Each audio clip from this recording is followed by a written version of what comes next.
Christmas Eve. I was wiping the blood from my cheekbone when my door burst open. My grandfather walked in. Kane first, followed by a crew carrying a tree that scraped the ceiling. "Put that tree in her room," he said, flipping a switch on the entire family dynasty. When the lights hit it, a secret they had buried for 20 years finally came clear, and this time, it was on my side. My name is Michaela Garcia. I am 33 years old, and for the last 8 of those years, I have worked as an emergency room nurse at Seabrook Mercy Hospital. I am good at my job. I am good at reading the subtle signs of vascular collapse, the tiny tremor in a hand that signals a neurological event, the lie in a patient's eyes when they say they only had 2 drinks. I am trained to see the invisible, to anticipate the crisis. But the crisis I was living was one I had refused to see. My shift ended at 7 a.m. on the morning of December 23rd. It was not a gentle exit. We had lost a construction worker who fell 3 stories, and the air in the trauma bay was thick with the metallic tang of blood and the sour smell of failure. I stripped off my scrubs, the fabric stiff with things I did not want to identify, and scrubbed my hands and forearms until they were raw, trying to wash away the last 36 hours. I zipped up my parka, the hood pulled low, and pushed through the heavy automatic doors of the ER. The world outside was white. A Rhode Island nor'easter had descended while I was under the fluorescent lights. The wind hit me with physical force, a wall of ice and sound that stole my breath. It was not gentle. Postcard snow. It was an assault, a furious, blinding curtain of white. I bowed my head, the exhaustion of the double shift settling on me like a lead blanket, and fought my way across the parking lot to my car. The Honda's engine complained, a low, grinding whine before it finally caught. I sat for a long time, hands on the wheel, waiting for the defrost to even attempt a fight against the ice already crusting the windshield. The silence of the car, insulated by the blizzard, was absolute. Then my phone buzzed. It sat in the cup holder, a stark blue light in the gray morning. A text from Vivian, my stepmother. I did not need to be a diagnostician to know it was bad news. "Darling, slight change of plans for tomorrow. Brandon's parents are simply insisting on staying for Christmas dinner. It's a miracle. We are just absolutely full to the gills. So crowded." I read the words twice. Full to the gills. I was not part of the we. I was the gills, apparently. The part that gets thrown out. My sister, Savannah, was marrying into the Whitby family. Connecticut old money that made our family's comfortable Newport status look middle class. Brandon Whitby was a trophy, and Vivian was polishing him relentlessly. My thumb was still hovering over the message when a second one buzzed through, also from Vivian, "But we are still absolutely counting on you for the usual feast. 6 o'clock sharp, the beef tenderloin, the wild mushroom risotto, and the appetizers. You know how Brandon adores your crab cakes. Don't be late with the food." I stared at the screen. The request was so audacious, so completely lacking in self-awareness, that I felt a moment of dizzying vertigo. I was not invited to the table. I was not even given a seat at the crowded house, but I was still expected to be the chef, the invisible, unpaid, unseated caterer for my own family's Christmas. My hand went to my cheek. It was tender. A dull, throbbing ache just under the skin. The sting of the texts was sharp, but the sting on my cheekbone, was sharper. It was a leftover from yesterday afternoon. Vivian had struck me. It sounds dramatic, but the event itself had been sickeningly mundane. I had come home between shifts, exhausted, just trying to grab 4 hours of sleep. She found me in the kitchen, drinking water. She was already vibrating with anxiety about the Whitbys' impending arrival. "You must look better tomorrow, Michaela," she had said, not looking up from her phone, where she was rearranging the seating chart for the 3rd time. "The Whitbys are particular. I am working a double. Vivian, I will be lucky if I'm conscious," I muttered. "That is not an acceptable attitude," her voice dropped. "Savannah's future is riding on this weekend. Your father and I have invested thousands in this engagement party. This dinner, you will not ruin it with your scrub nurse exhaustion. You will be cheerful. You will cook the meal as promised, and you will stay out of the way." "I am not a servant," I said, my voice quiet, but it was the quiet of a compressed spring. "I am your daughter." "You are my stepdaughter," she hissed, and the word was a weapon. "And you will not, I repeat, not embarrass this family in front of Brandon." She moved close, her perfume, a heavy, expensive scent, washing over me. "Do you understand me? Do not make a scene. Do not look tired. Do not embarrass us." I said nothing. I just looked at her, and she, in a fit of rage born from sheer panic, lifted her hand and slapped me across the face. It was not a movie slap. It was the crack of bone, the hard impact of her heavy gold rings against my skin. Shock, cold and absolute, flooded my system. We stared at each other. I was 33 years old, a medical professional, and I had just been assaulted by my stepmother. My reaction was not emotional, it was clinical. As an ER nurse, you document everything. When a patient becomes aggressive, you hit the audio recorder on your phone. When a family member threatens you, you document. It is a reflex born of survival and liability. My phone had been in my hand. The moment her voice dropped to that threatening, acidic hiss, my thumb had found the voice memo icon. It was pure muscle memory. The entire argument, the threat, the sharp, ugly sound of her rings connecting with my face, and the stunned silence that followed, it was all there, a perfect, clear, horrifying audio file. "Do not embarrass this family." I had left the house immediately, my cheek burning, and gone straight back to the hospital, taking an extra shift I did not need, just to be somewhere sane. Now, in the car, the blizzard raged. The wipers fought a losing battle against the deluge. Thwack, scrape, thwack, scrape, creating temporary, distorted views of the white chaos. The snow was a curtain, isolating me in this cold metal box, pressing in from all sides. It felt like being buried alive. I reached into my bag, my fingers brushing past my stethoscope, and pulled out my wallet. Tucked in a side pocket, hidden behind my lapsed CPR certification card, were 2 Amtrak tickets. Destination: Penn Station, New York. Departure: 7 a.m., December 24th, tomorrow. This was supposed to be my gift to myself, my secret escape. I had promised myself that this year I would spend Christmas Day walking through Central Park, eating overpriced street cart pretzels, and sleeping in a clean hotel room that I paid for. 2 tickets, one for me, and one for the idea of me, the one who might one day be brave enough to actually use it. They felt impossibly heavy, a fantasy I had bought but never intended to cash in. My phone buzzed again. My stomach clenched so hard I thought I might be sick. This time, it was my father, Graham. The text was short, brutal in its efficiency. "Michaela, Vivian is stressed. Just do what she asks. Please, don't upset your stepmother." I read it, and the ice that the storm could not force into the car flooded my veins. He knew. He must have known. Vivian must have told him her version, that I was being difficult, that I was threatening to ruin things, and he, as always, had taken her side. He did not ask if I was okay. He did not ask why I had left the house. He did not ask about the red mark that must have been visible on my face. Don't upset your stepmother. It was the mantra of my life, my father. A man perpetually terrified of his second wife's moods. A man who had long ago traded his daughter for a quiet life in a beautiful Newport home. That text was the final betrayal. The slap was Vivian's rage.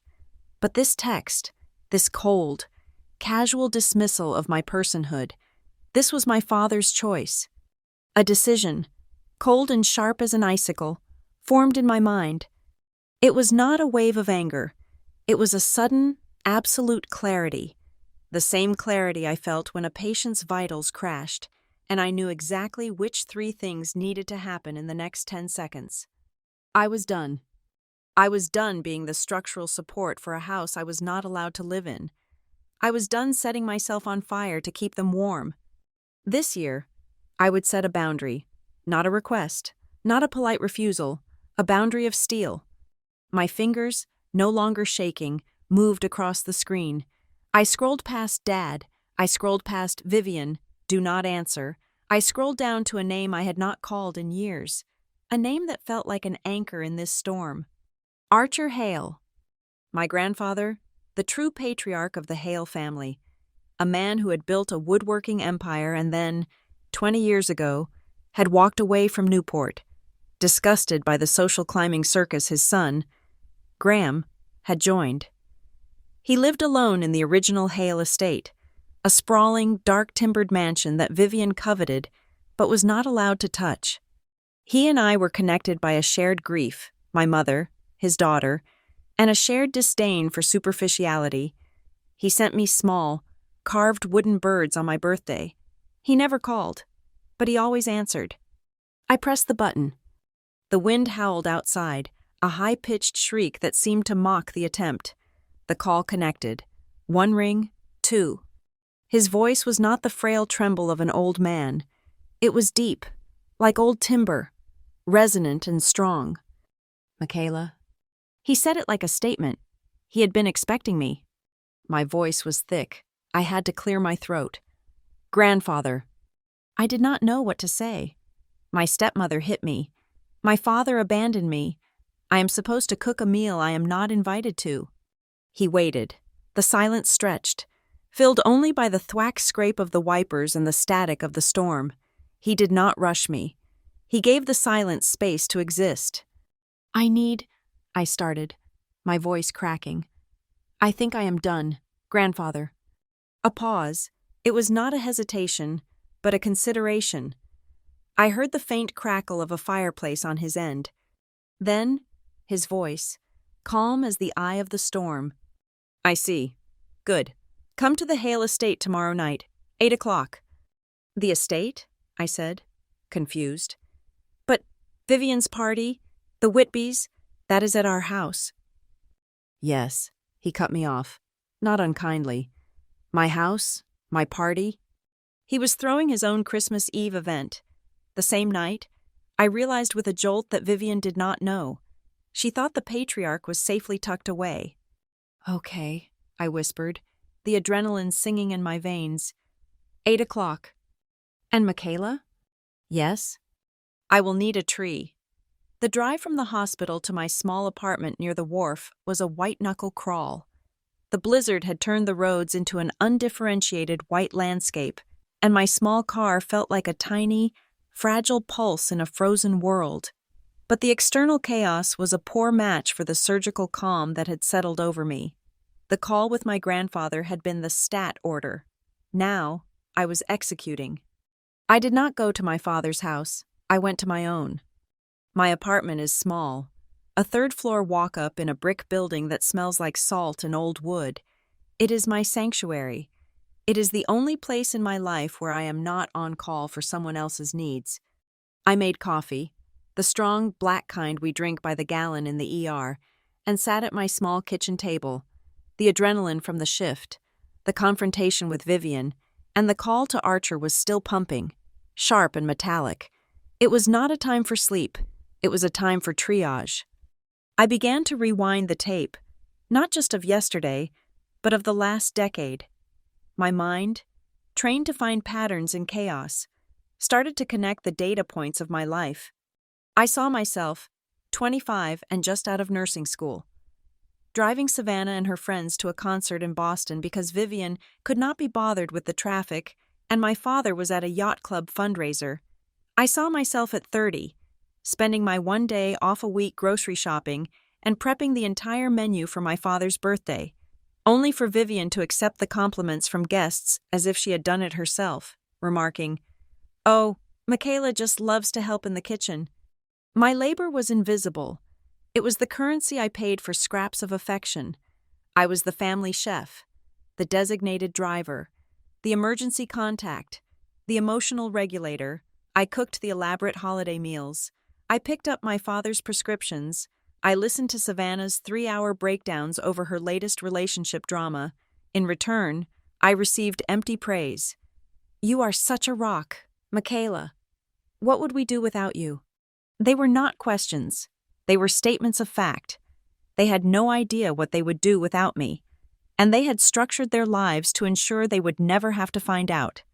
Vivian was the architect of this system. She was not a classic, wicked stepmother from a fairy tale. She was something more modern and insidious. She was a woman pathologically obsessed with the social credibility of Newport. Her entire identity was woven from the tapestry of charity galas, historical society fundraisers, and connections to old money power. She did not just want to live in Newport, she wanted to be Newport. My father, Graham Hale, with his historic name but dwindling ambition, was her ticket, and my half-sister, Savannah, was her masterpiece.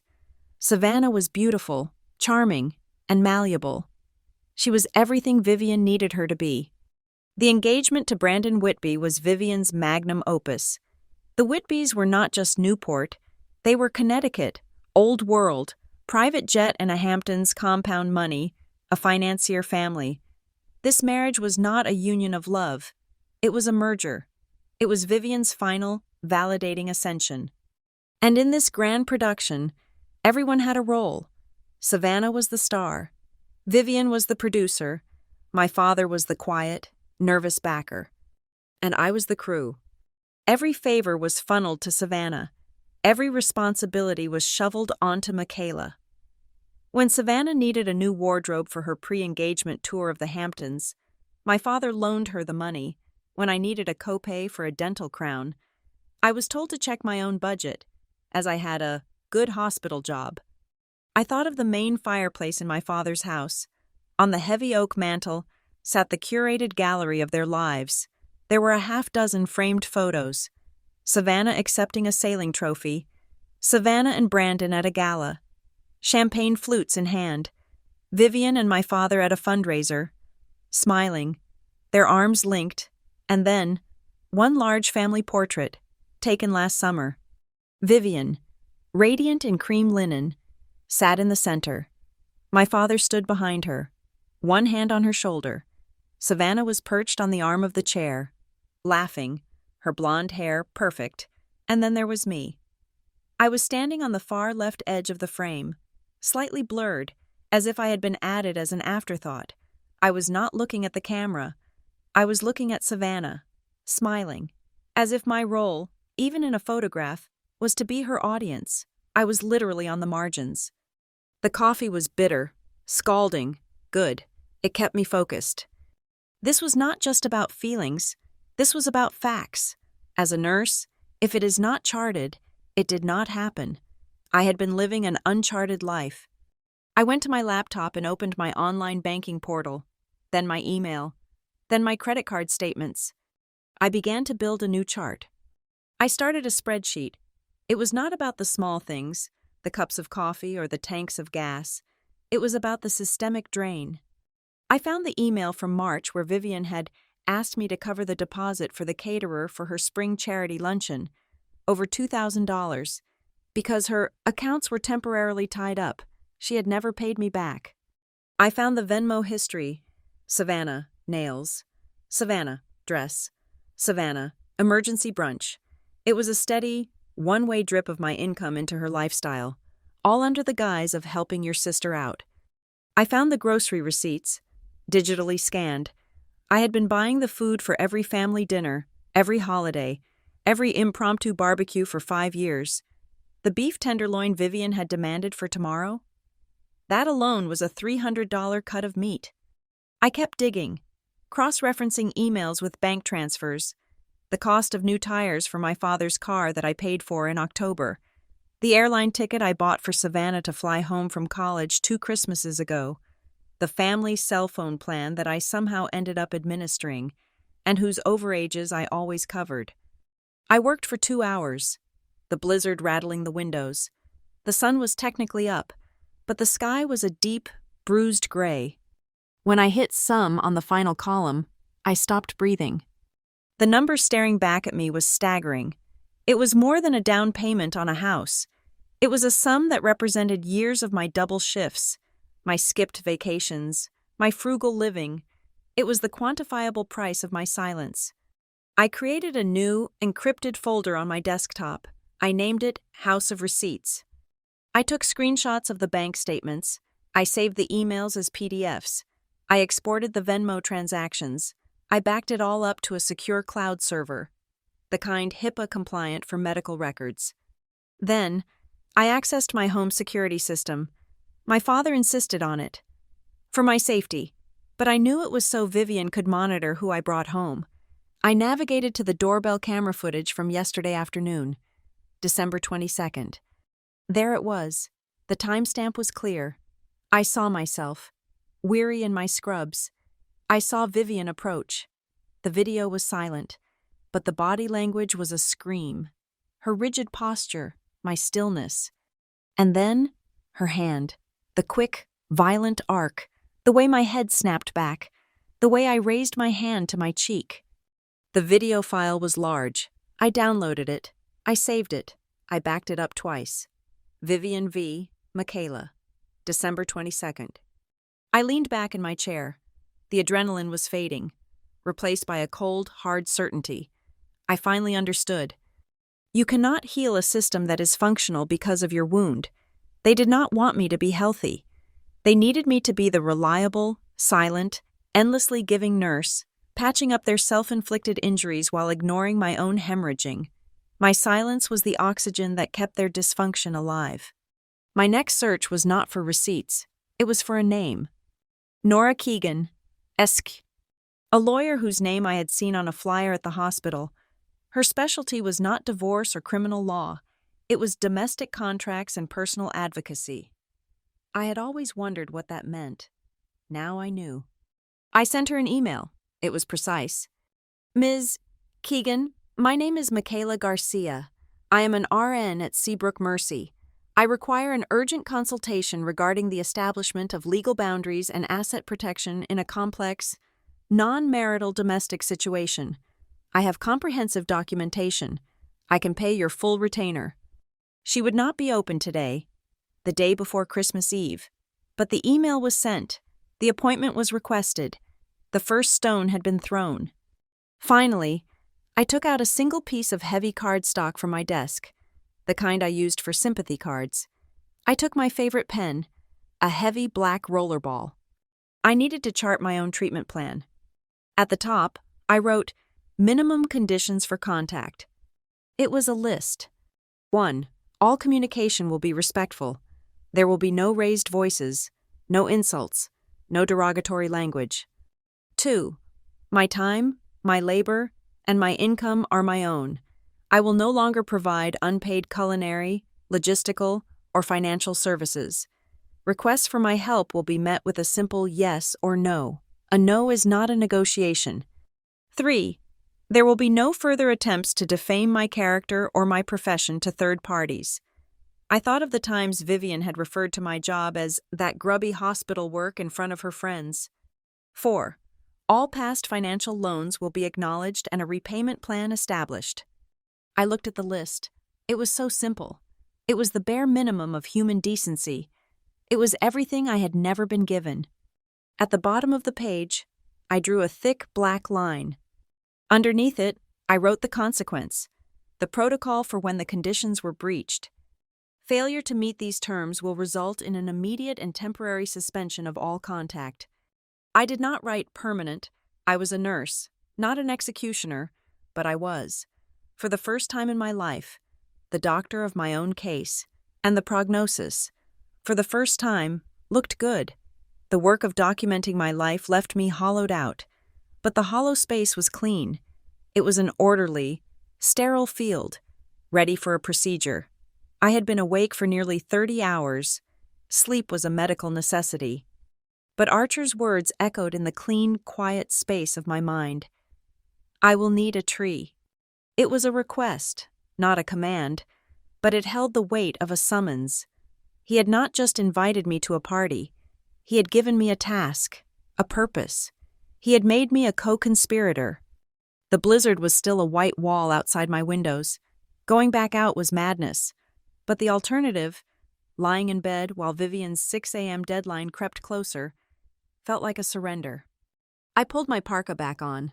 My boots were still wet. I did not care. The city was unrecognizable, buried.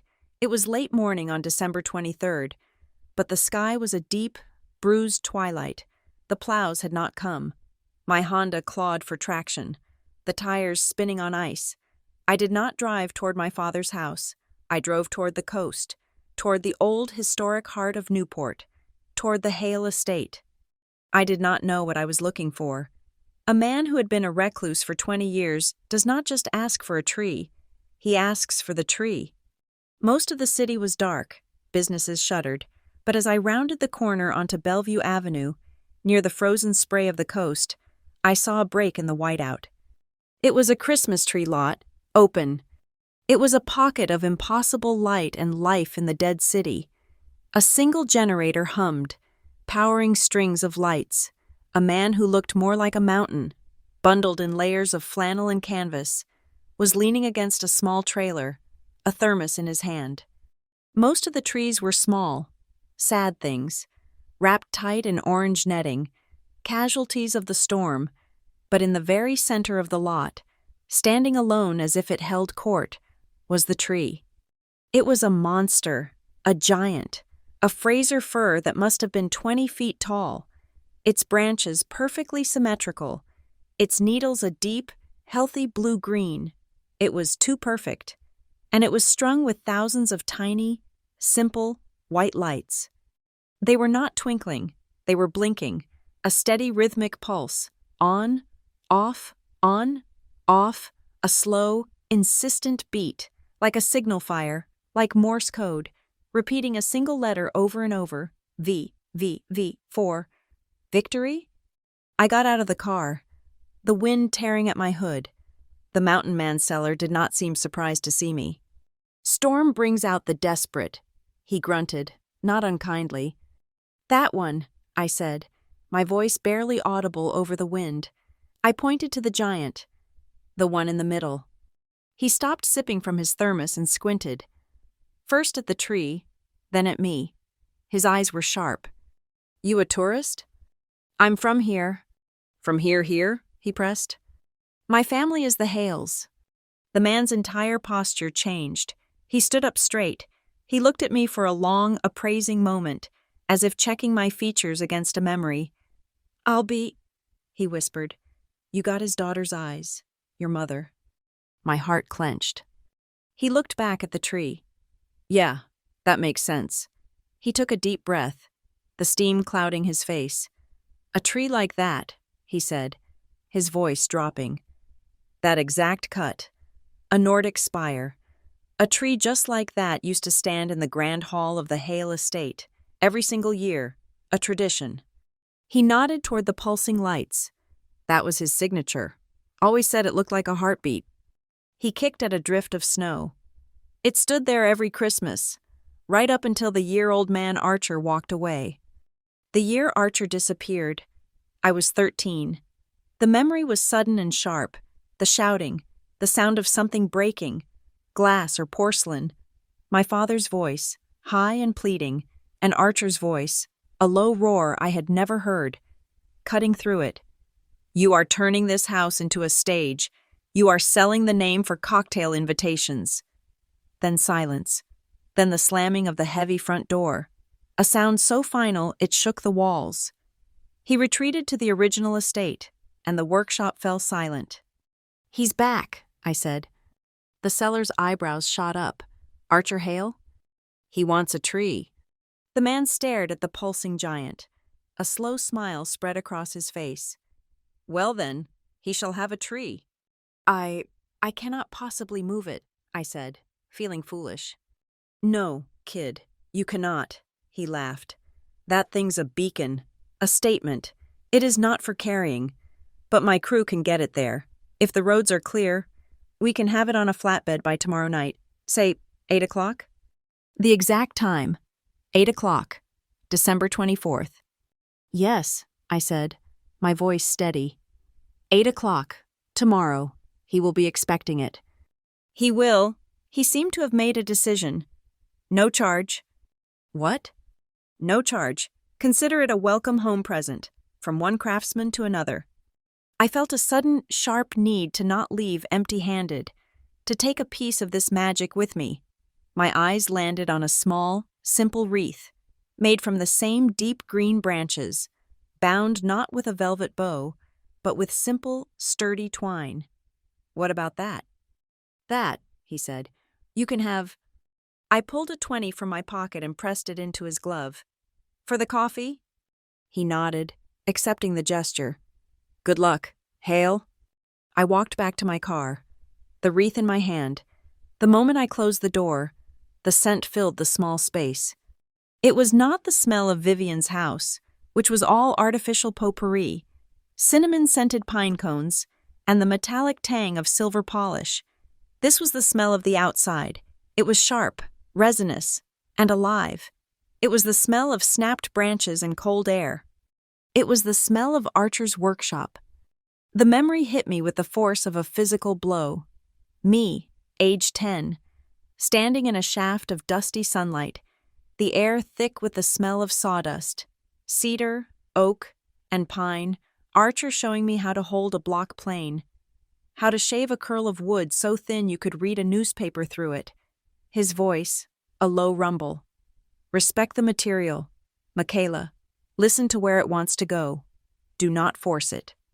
Vivian had hated the workshop. She said it was common, and that the sawdust I tracked in was filthy. The day after Archer left, my father had padlocked the workshop doors. I had not been inside in 20 years. I placed the wreath on the passenger seat. It felt like a passenger, a guardian. I turned the key, and the radio, which had been pure static, crackled to life. A choir was singing, a high, clear harmony. It was an old carol, one I had never heard before. The words were crystalline in the silent car. And the great hall shall be opened, and the lonely hearth grow bright, for the one who was forgotten is returning in the night. The snow had stopped, the wind had died. The world outside the windshield was now soft, hushed, and waiting. The blizzard had not just passed. It felt as if it had been dismissed. I drove home, not fighting the storm, but escorted by the quiet. I felt, for the first time, like I was not lost. I was being guided.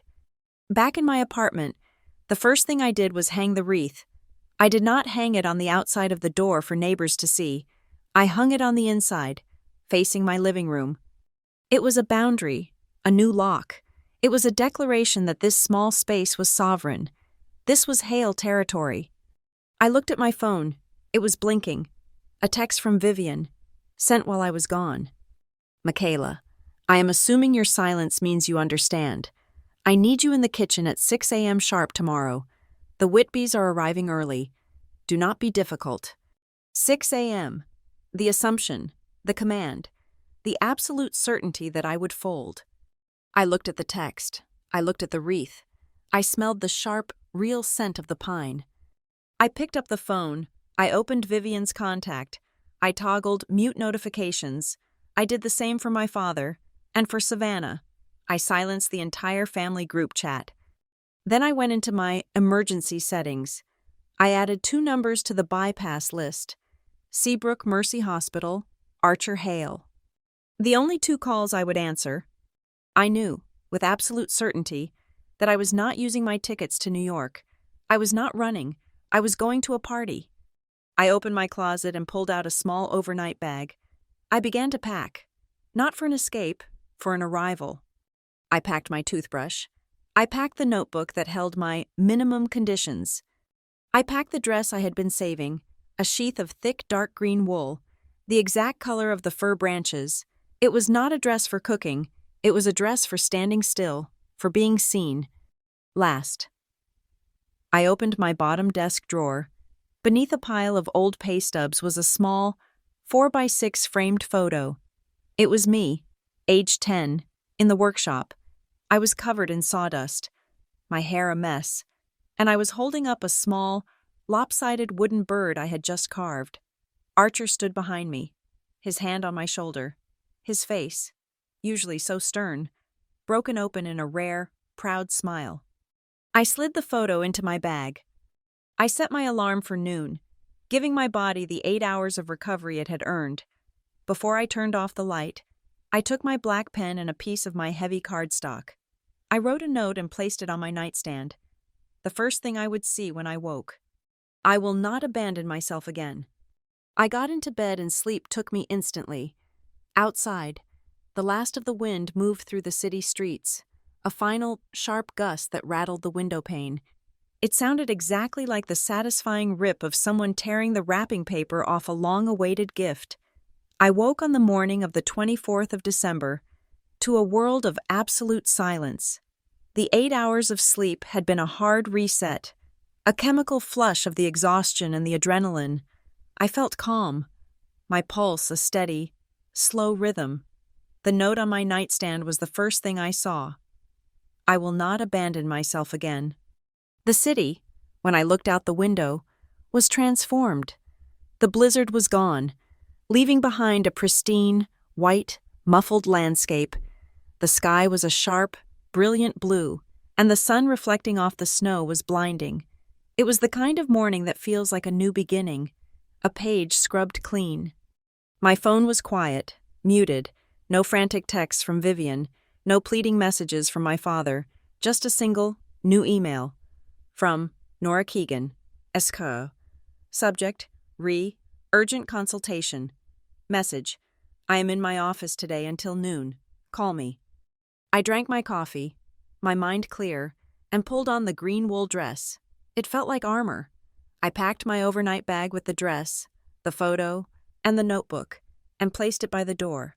Then, at 10 a.m., I left my apartment and drove to the Hale estate. I was not going to my father's house. I was going to the original estate, the sprawling, dark-timbered mansion on the cliffs that Archer had retreated to 20 years ago. I expected it to be as silent as my apartment. I expected to find him alone, sitting by a fire, waiting. I was wrong. I turned onto the long, private drive, and the scene that unfolded in front of me made my stomach drop. The entire front lawn, a vast expanse of perfect, snow-covered landscape, was a hive of activity.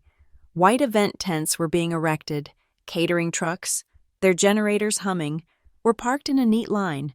A small stage with a podium and a bank of microphones was set up near the formal gardens. And there were reporters, a half dozen of them, with cameras and Newport Living press badges, were milling around.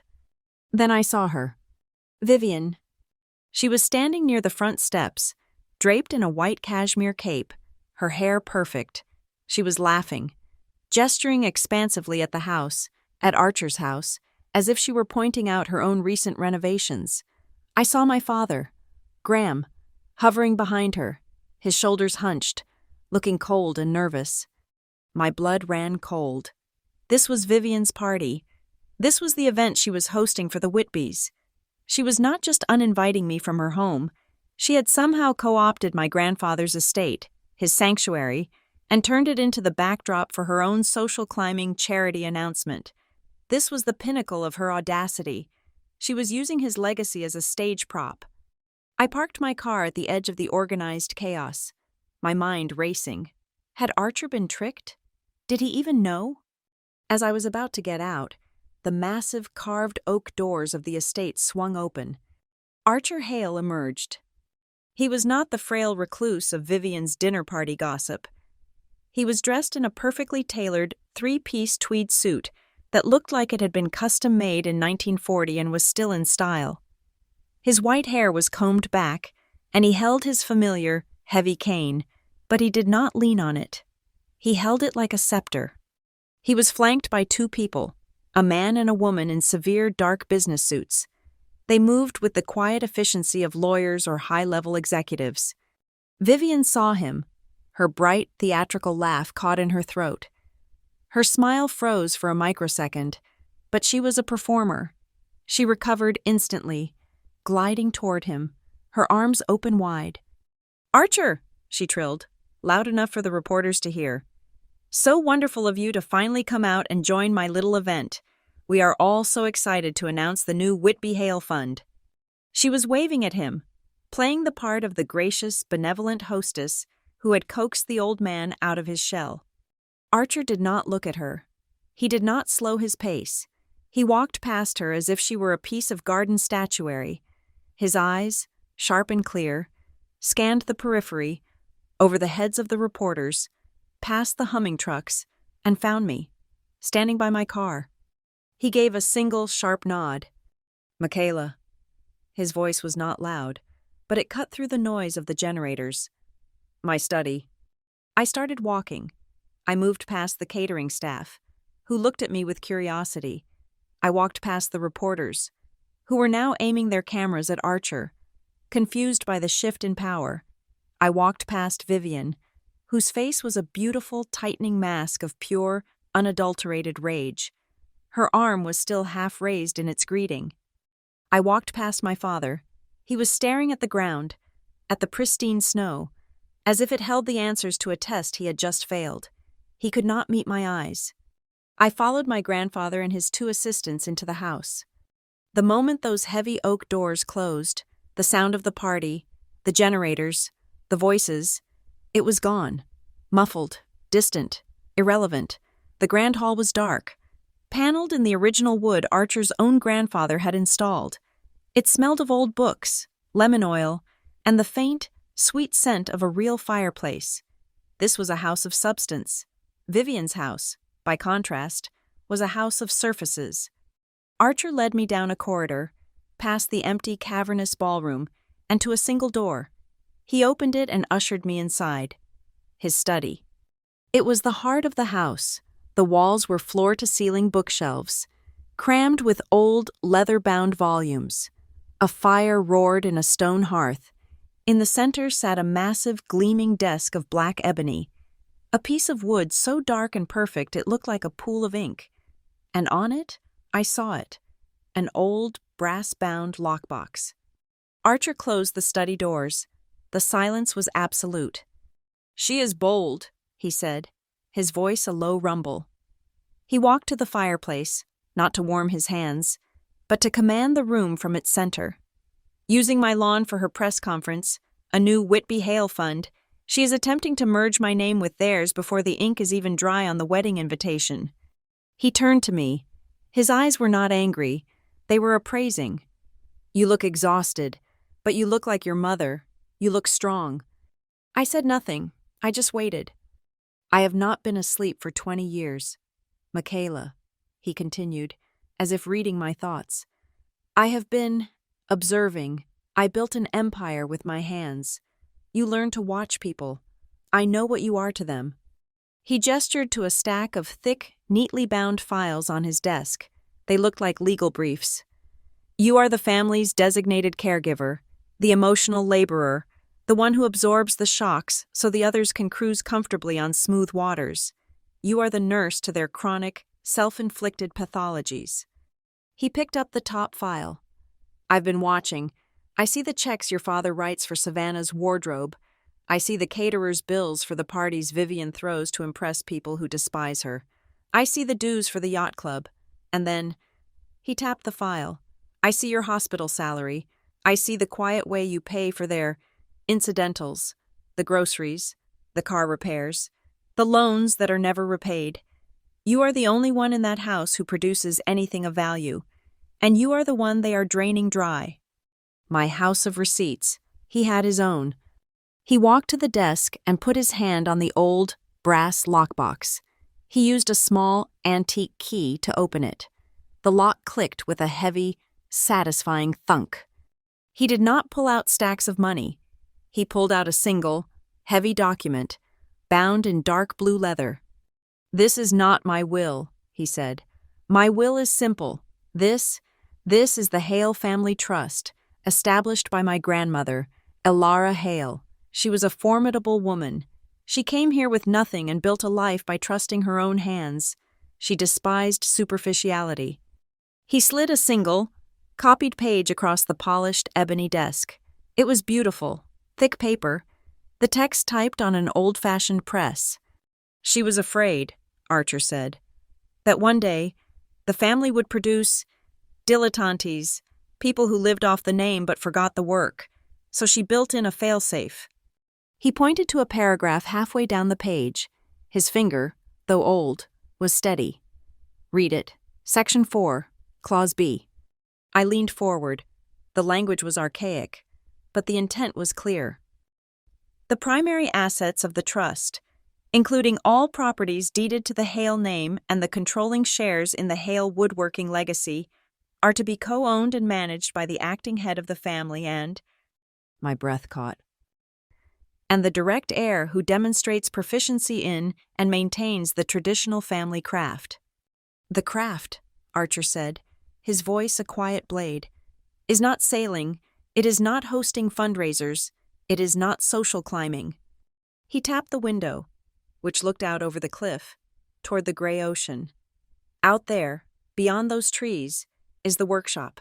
The craft is woodworking, the skill of the hand, the translation of raw material into something of use and beauty. He looked at me, his eyes piercing. Your father has not touched a lathe in 30 years. He has forgotten the smell of sawdust. Savannah, I am told, thinks gouge is a term for overcharging. You are the only one who ever asked to learn, the only one who still has the hands of a maker, the only one who remembers. I stared at the page, the words swimming. There is another condition, he said. For activation, the heir must be tested. She wrote it herself, he quoted from memory. The heir must prove unwavering integrity in the face of a domestic crisis. A quaint phrase, but effective. He leaned back in his chair, a small, dry smile, the first I had seen, touched his lips. You, my dear Michaela, have been living in a domestic crisis for 15 years, and your integrity is the only thing that has remained intact. That audio file you have on your phone, the video from the doorbell camera, the file of receipts you so meticulously compiled, that is not spite, that is documentation, that is integrity fighting back. He picked up a second, more modern document from his desk. My temporary addendum to the trust, naming you as that heir and me as the acting head, becomes binding, legal, and irrevocable the moment it is declared publicly, in front of the other potential claimants, namely, your father and your sister. He glanced at the clock on the mantel. Tonight, at 8 o'clock. But Vivian's party, I whispered. Vivian is hosting her press conference in my garden. Yes, but I am hosting the family in my house. She believes she is announcing a new charity wing. I will be announcing the revitalization of the Hale Craftsmanship Initiative, with you as co-owner and director. He stood, the conversation over. I will speak. I will correct the narrative. But one cannot make an announcement of this magnitude in an empty room. We must set the stage. He looked at me, the smile gone, replaced by that familiar, powerful calm. And for that, I need a tree. He was not asking. He was confirming our plan. The tree was not a decoration. It was the centerpiece of the new stage. My voice came out stronger than I expected. It's coming. A 20-foot fir, white lights, pulsing. The seller called it a Nordic spire. He said it's just like the ones you used to have. For the first time, Archer Hale looked genuinely surprised. And then he laughed. It was a short, sharp, real sound. A Nordic spire. He remembered. He said to tell you it was a welcome home gift, from one craftsman to another. Archer nodded, visibly moved. Good, good. 8 o'clock. Then, the tree will arrive, and so will we. He walked me to the door. Go home, Michaela. Rest. I suggest you call Ms. Keegan and have her here this evening, as a witness, and wear the green dress. This is not a battle. This is not a fight. He paused, his hand on the heavy brass doorknob. It is a simple, legal correction. I walked out of the study, back down the dark-paneled hall. I crossed the grand entrance, my footsteps echoing on the marble. I opened the heavy oak doors and stepped back out into the blinding sunlight. Vivian was busy berating a catering manager. My father was talking to one of the Whitby cousins. The reporters were drinking coffee from paper cups. The whole frantic, noisy performance on the lawn seemed small. It seemed irrelevant. None of them even saw me go. I arrived at 7:55 p.m. on Christmas Eve. The long drive of the Hale estate was lined with professionally installed luminaries, casting a warm golden glow on the pristine snow. Vivian, it seemed, had spared no expense in decorating Archer's front lawn. I had Nora Keegan with me, my lawyer, professional and sharp in a dark gray suit, had agreed to attend as my +1 after our 2-hour consultation that afternoon. She carried a leather briefcase. I carried my small overnight bag. The moment the heavy oak doors opened, the heat, light, and noise washed over us. The grand hall was unrecognizable.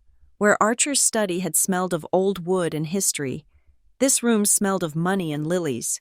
Hundreds of white lilies, funereal in their intensity, were everywhere. A string quartet sawed away in the corner, and in the center of the room, exactly where the cellar said it used to stand, was Vivian's tree.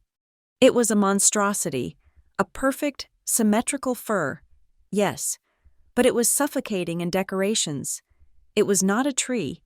It was a jewelry display, dripping with gold lame, crimson ribbons, and so many glass ornaments that you could barely see the green. It was bright, it was expensive, and it was dead.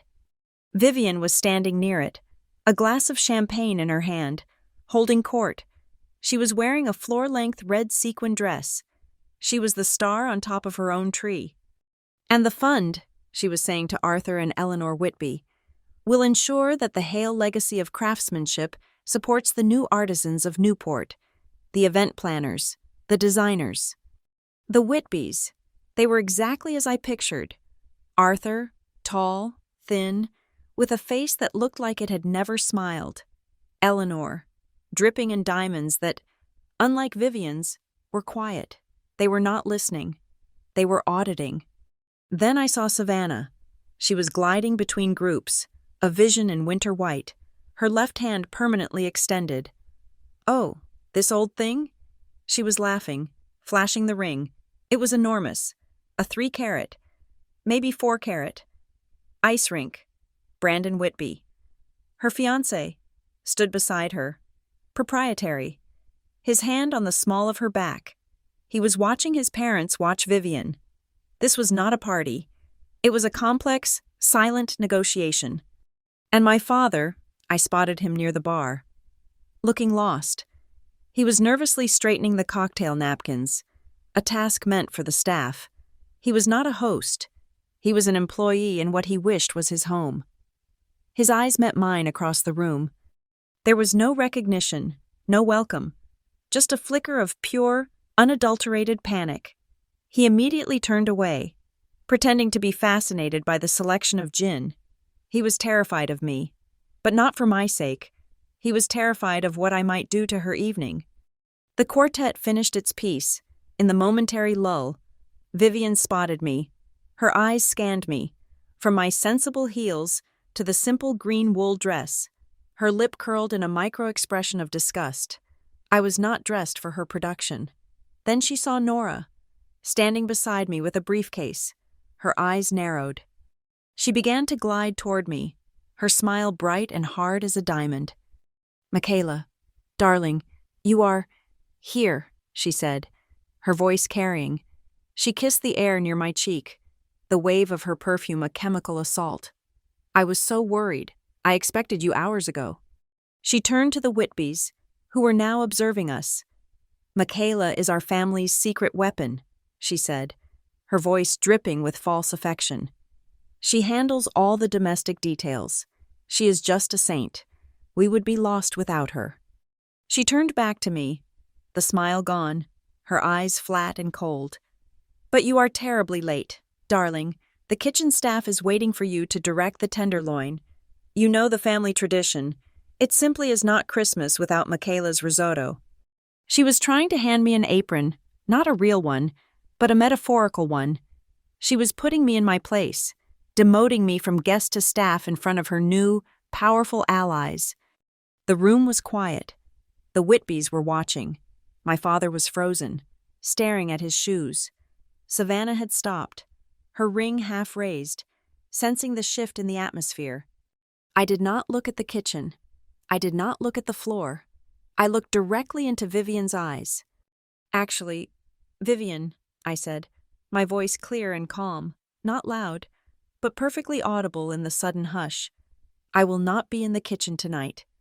I paused, letting the words land. "This year, I am a guest of Grandpa Archer." Silence. Absolute. Ringing silence. The quartet froze, bows in midair. I heard Arthur Whitby clear his throat. A small, dry sound. Vivian's face did not change, but the color drained from it. Her smile became a rictus, a mask of painted-on pleasantry cracking at the edges. She had not expected this. She had expected compliance. She took a step closer, shielding us from the guests with her body. Her voice dropped to the hiss I knew so well, the hiss from the audio file.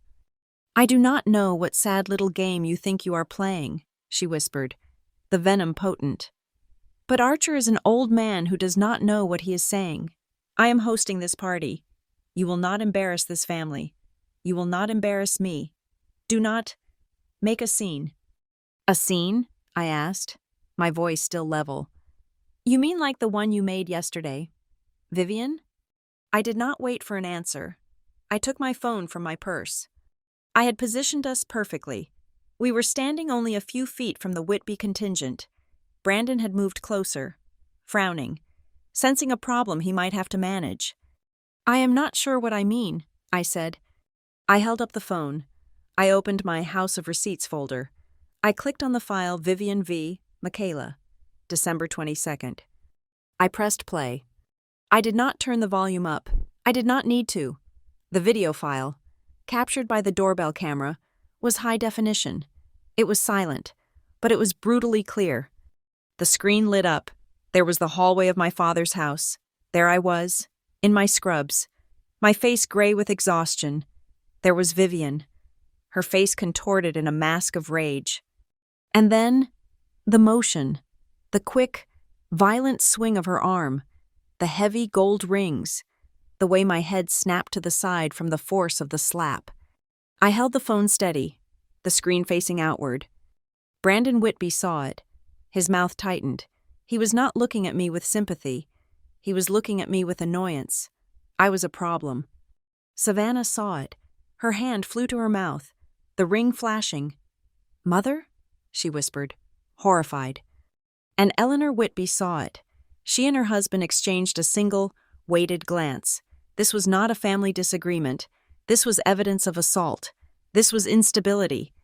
This was a potential liability for the Whitby name. A future story in the Newport gossip columns.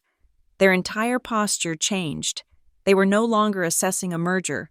They were assessing a risk. Vivian's face, which had been pale, was now a mottled, furious red. "How dare you?" she seethed. "Michaela." My father's voice. Finally, he rushed over, his hands flapping uselessly. "Michaela, stop this. Put that away right now. It was a misunderstanding. You know Vivian is just under so much stress.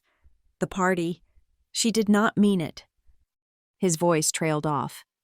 Because a new voice, a voice like rolling thunder, cut through the room. "There are no misunderstandings today. Graham." The entire party turned.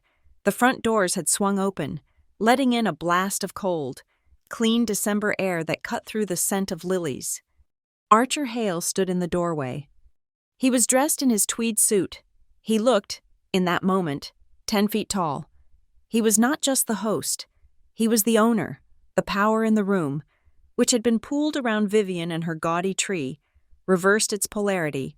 It snapped, instantly, to him. He walked slowly into the center of the hall, his cane tapping a steady, rhythmic beat on the marble floor. He stopped beside me. He glanced at the phone, still lit up in my hand, and then at Vivian. His gaze was cold.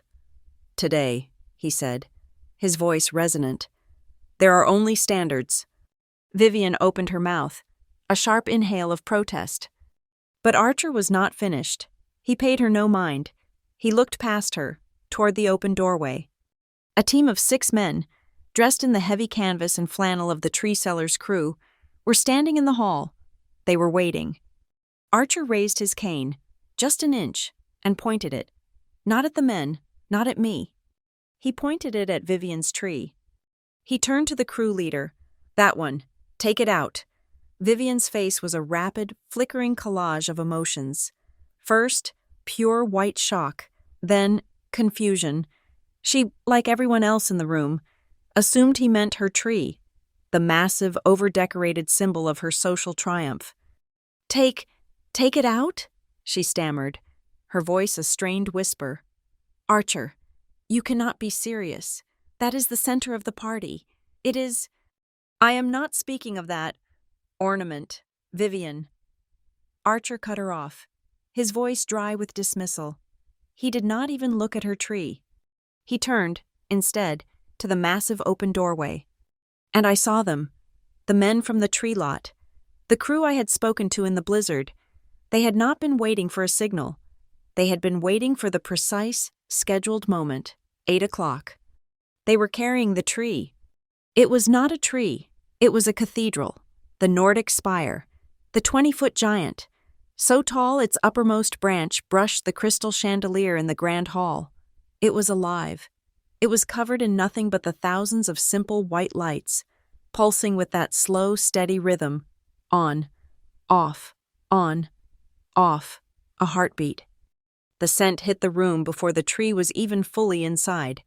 A sharp, cold, powerful wave of resin and snow that cut through Vivian's heavy lilies. Archer pointed at this tree, the real one. Put this tree, he said, his voice calm and absolute, in Michaela's room. If the silence had been profound before, it was now a vacuum. The guests stared, mouths open. They were witnessing something they did not understand, but they knew, instinctively, that it was a coup. Vivian's face, which had been pale with shock, now flushed a deep, mottled crimson.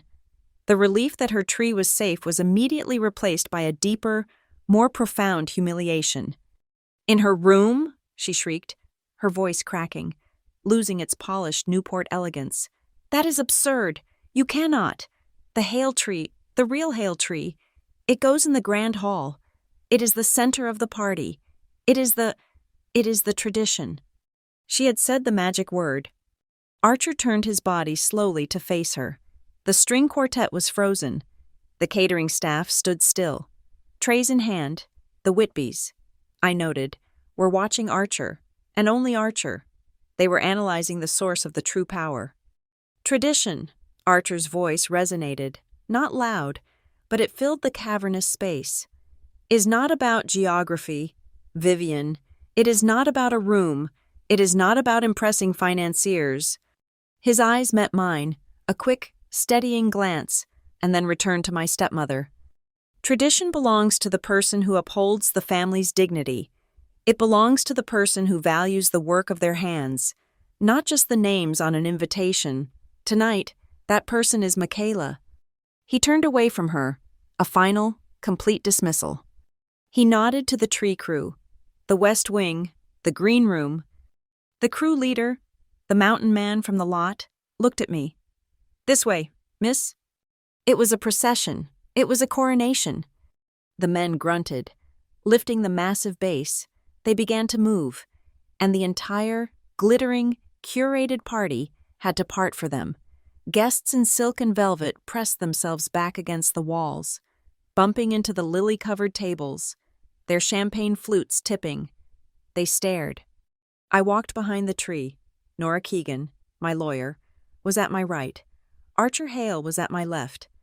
We were not just walking down a hallway, we were changing the map.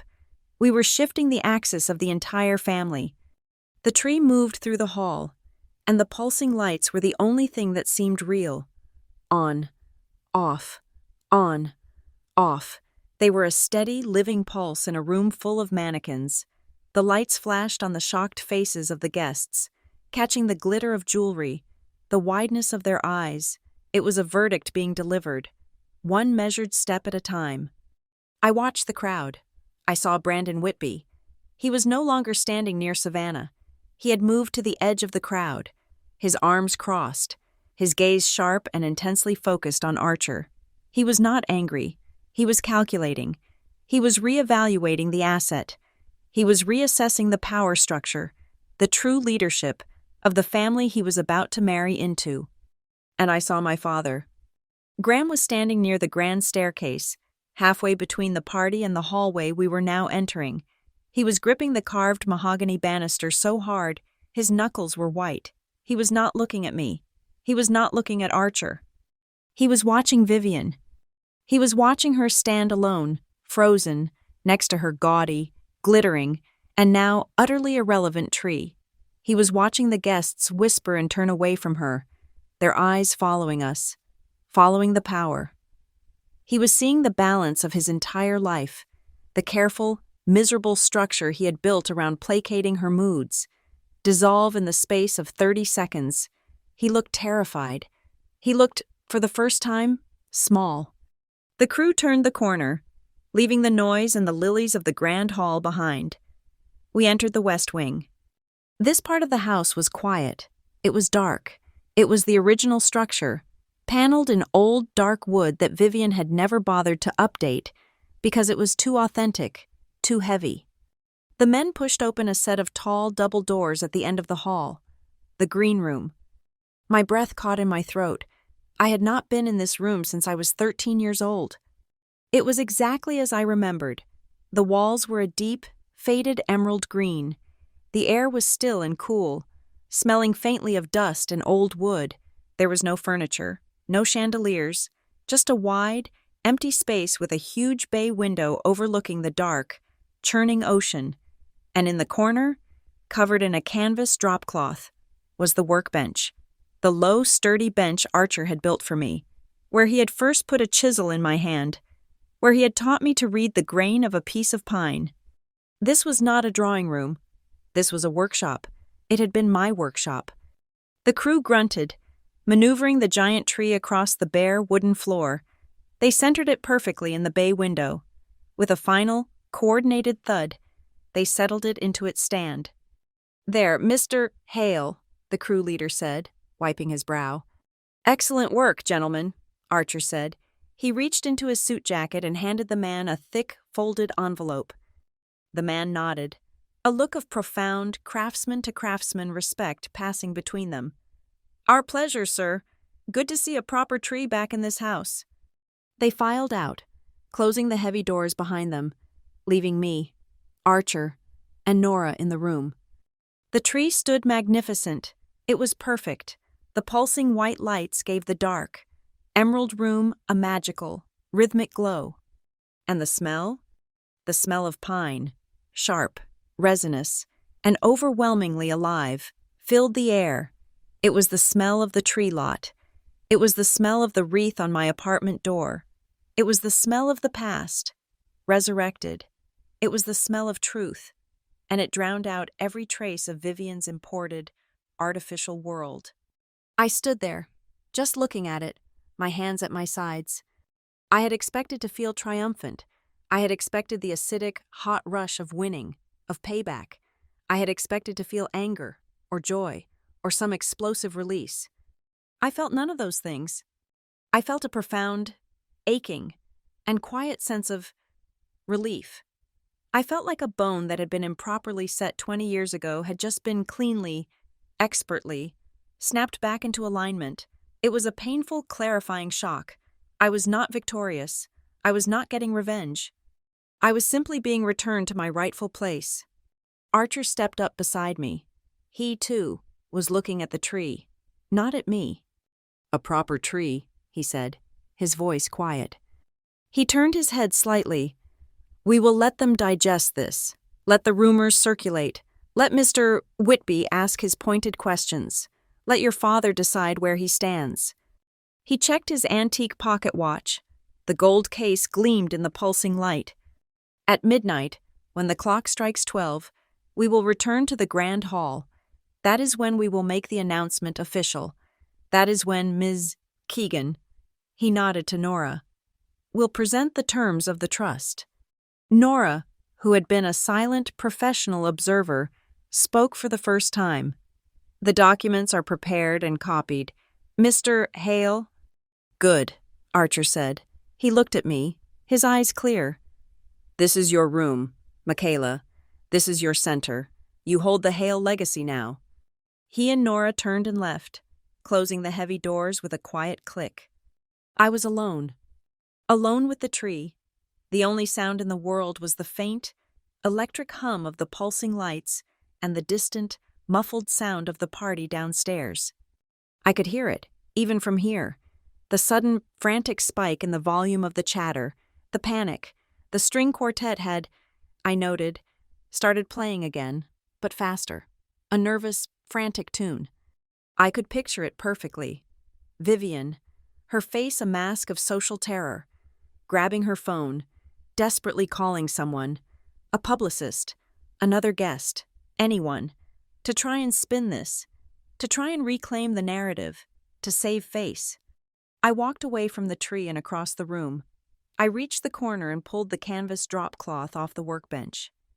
The wood was dark, covered in a layer of fine dust, but the cuts, the gouges, the stains, I remembered making every single one. I ran my hand over the smooth, worn surface. I was home. I did not stay in the green room for long.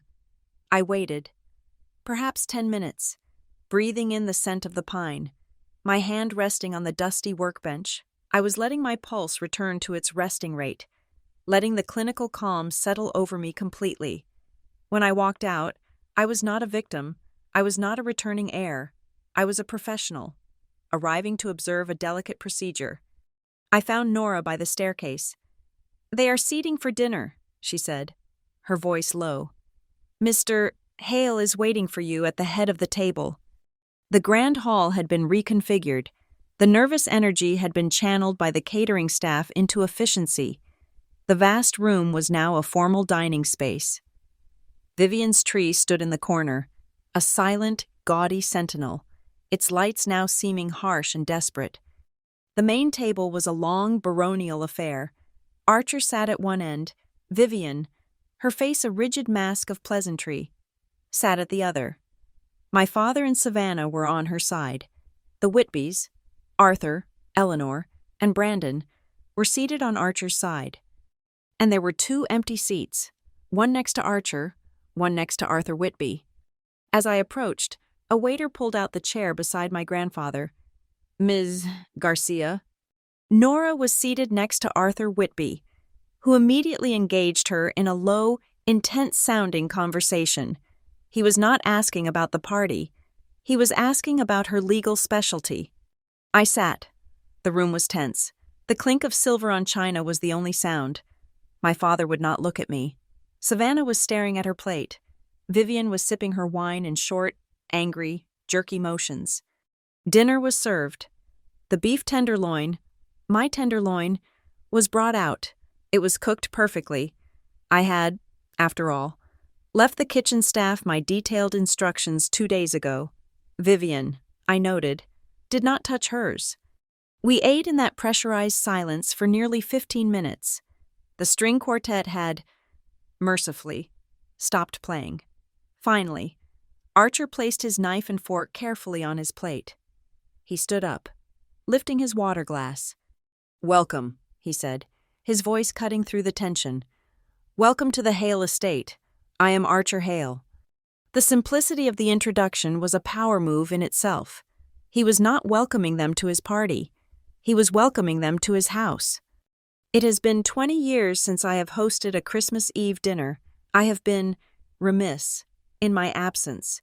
It seems some of our traditions have been misplaced. So tonight, I would like to reestablish one. He reached into his jacket pocket and pulled out not a speech, but a single, folded piece of paper. It looked old. My grandmother, Lila Hale, wrote what she called the Hale Christmas Proclamation in 1921. It was to be read every year before the meal. As a reminder of our foundations, I will read it for you now.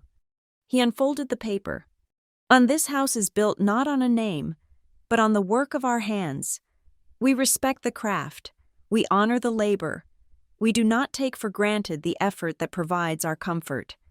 As he spoke, his eyes moved from Vivian to Savannah, and then to my father. 2. This house will not be a stage for the performance of status. It will be a sanctuary for the practice of integrity. We do not value people for their connections. We value them for their character. 3, he continued, his voice steady. This house will respect the autonomy of every person who enters it. We will not engage in coercion.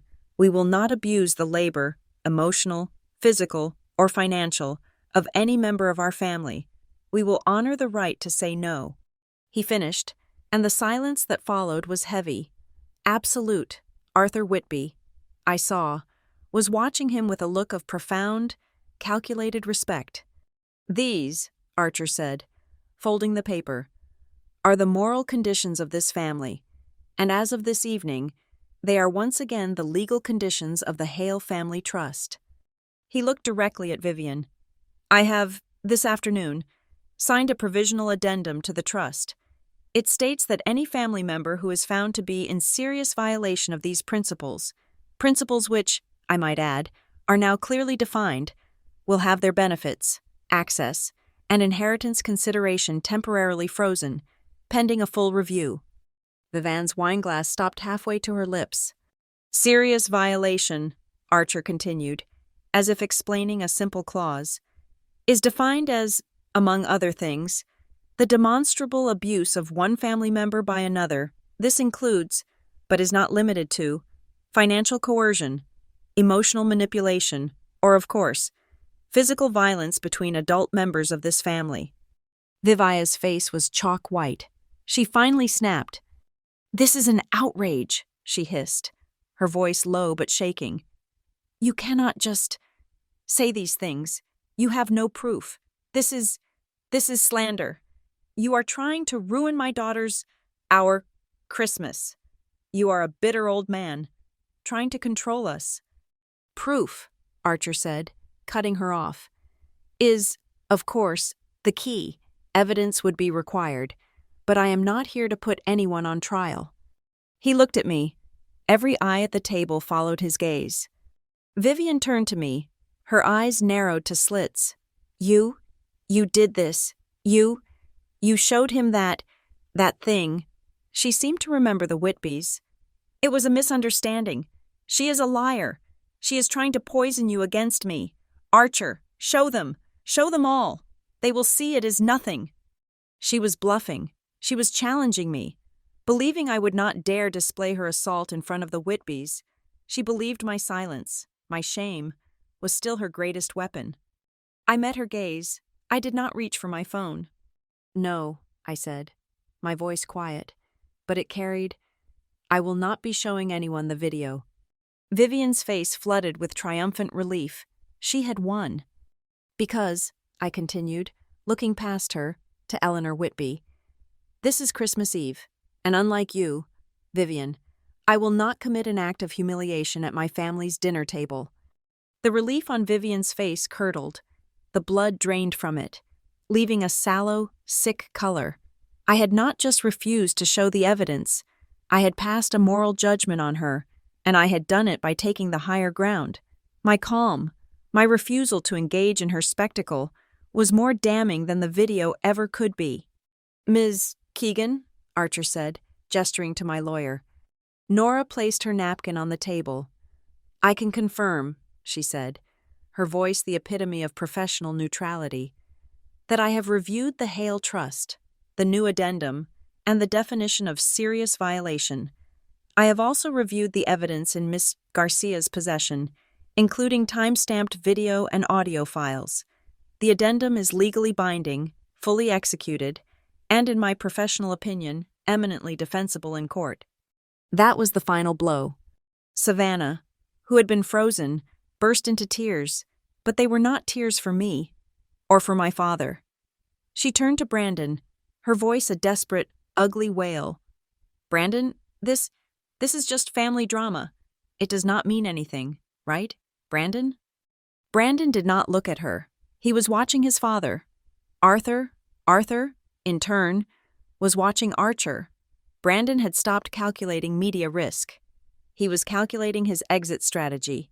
He had allied himself with Vivian's branch of the family, and he had just watched it be sawed off. Then, the most unexpected thing happened. My father, Graham, pushed his chair back. His face was gray. He looked at Archer, his eyes pleading. He did not look at his wife. "Archer," he said, his voice hoarse. "Father, may I speak with you? Please, privately." It was the first time in 20 years he had called him father. It was the first time in his marriage he had made a request without first checking Vivian's expression. He had, at last, left her sphere of influence. Archer held his gaze for a long moment. "After I have finished, Graham, yes." My father nodded, a single jerky motion, and sat back down, his hands shaking. "Finally," Archer said. "A Christmas gift, as you all know. The foundation of this family is the Hale workshop. It has been dormant for 2 decades. He reached into his pocket again and placed a single object on the table beside my plate. It was not a small, modern key. It was a large, heavy, black iron key, the original key. "Michaela," he said, "is the only one in this family who has honored the craft. She is the only one who still possesses the skill, the integrity, and the hands of a Hale." He then slid a bound document, which Nora had passed to him, in front of me. "This is a partnership contract. The Hale workshop is hereby reopened, with Michaela Garcia as its managing operator. All revenue will be shared, based not on name, but on skill, contribution, and effort. She will have full autonomy." The room was processing this. The shift in power was not just moral. It was now financial. It was tangible. Vivian, seeing the entire evening, the entire merger, slipping through her fingers, made one last, desperate grab for the spotlight. She stood up abruptly, her chair scraping loudly on the floor. She plastered on her bright fundraiser smile. "And speaking of gifts," she announced, her voice too loud, too sharp, we are so thrilled to finally announce the new Whitby Hale Community Fund. We are pledging an initial $100,000 to—" The guests looked at her. A few offered polite, confused applause, but their eyes, their attention, it was not on her. It was on me. It was on the heavy iron key sitting on the table. Vivian's power had always been in the reflected light. It was the power of chandeliers, of sequin dresses, of rumored connections and borrowed prestige. It was all surface, all flash, and tonight it had cracked. My power, the power Archer had just returned to me, was the power of the workbench, the power of the grain, the power of the craft. It was solid. It was real.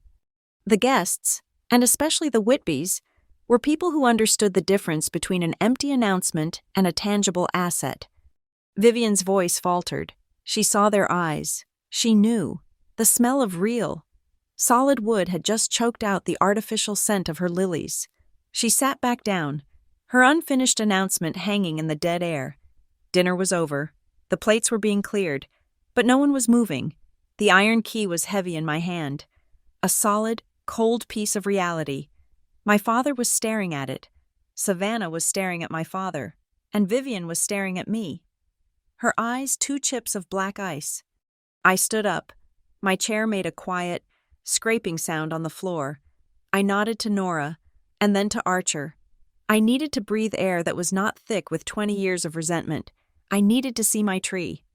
I turned to leave the dining room, walking toward the grand hall and the West Wing corridor.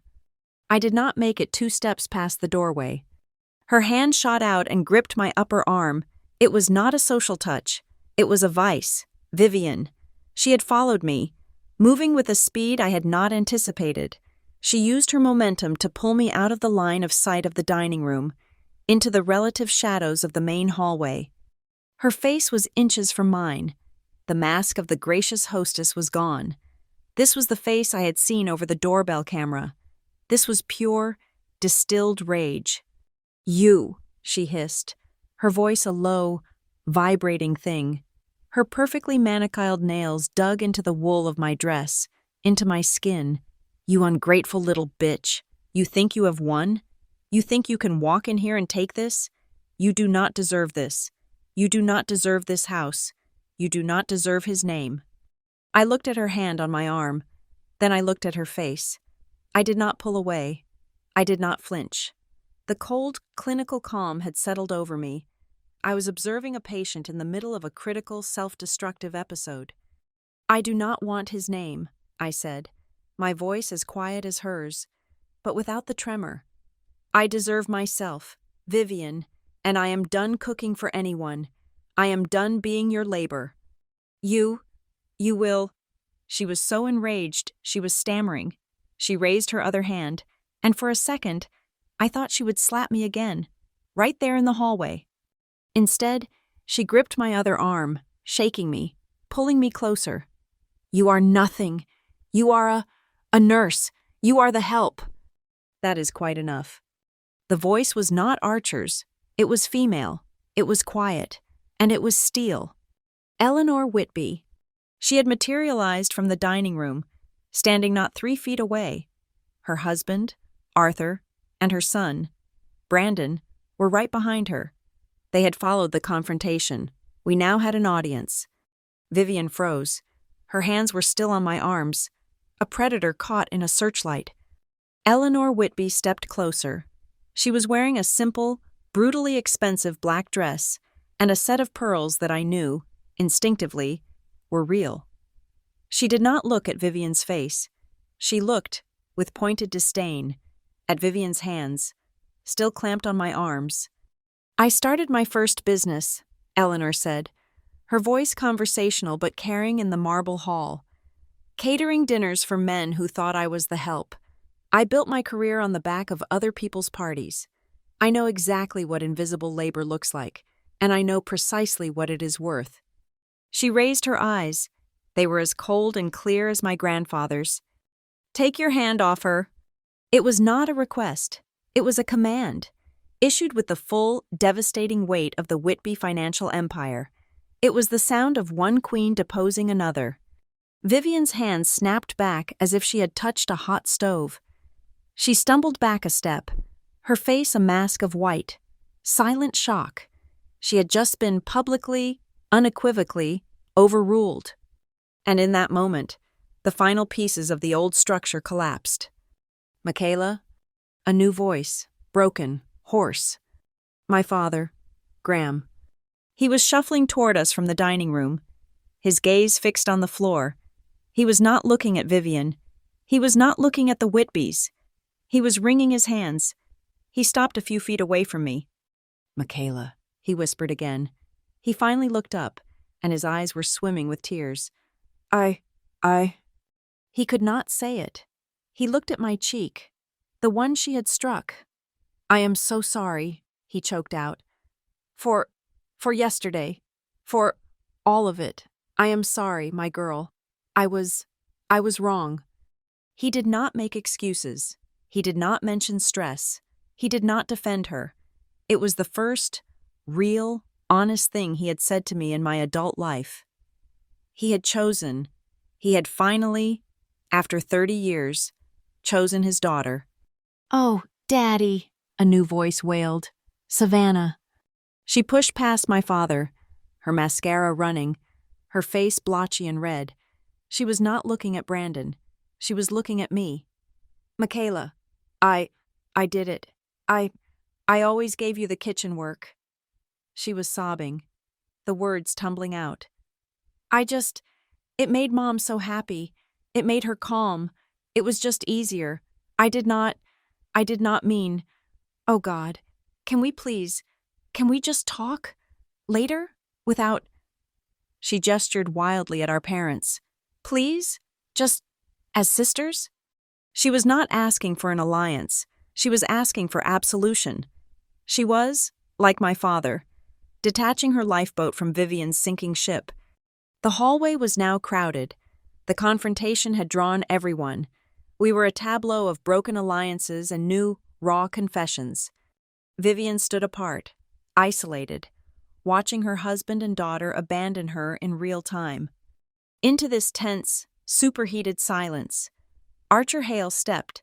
He moved from the dining room, holding his cane, looking not at the weeping Savannah or the broken Graham, but at the assembled guests.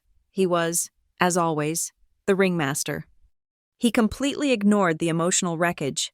He clapped his hands together, a single, sharp sound of finality. "Well," he announced, his voice booming with a sudden, cheerful energy. "The dinner was a success. The risotto, as always, was perfect." He nodded to me. "But you have not seen the main event. You have all been looking at the display." He gestured to Vivian's tree, now visible in the abandoned dining room. "But you have not seen the real Hail Christmas tree." He turned and, in front of everyone, he offered me his arm. "Michaela, shall we?" I looked at my father, who was wiping his eyes. I looked at Savannah, who was watching me with a desperate, pleading hope. Then I looked at my grandfather. I put the heavy iron key in my pocket, and I took his arm. "Yes, grandfather," I said. "Let's—" We turned and began to walk toward the West Wing. For a beat, no one moved. Then, Nora Keegan, my lawyer, stepped in line behind us. Then Arthur and Eleanor Whitby. Then Brandon, his face a mask of careful neutrality. Then, one by one, the other guests, the Newport families, the investors, the friends of Vivian. They had a choice: stay in the grand hall with the humiliated hostess and the cold buffet, or follow the patriarch, the true source of power, and the newly anointed heir to the real event. They followed.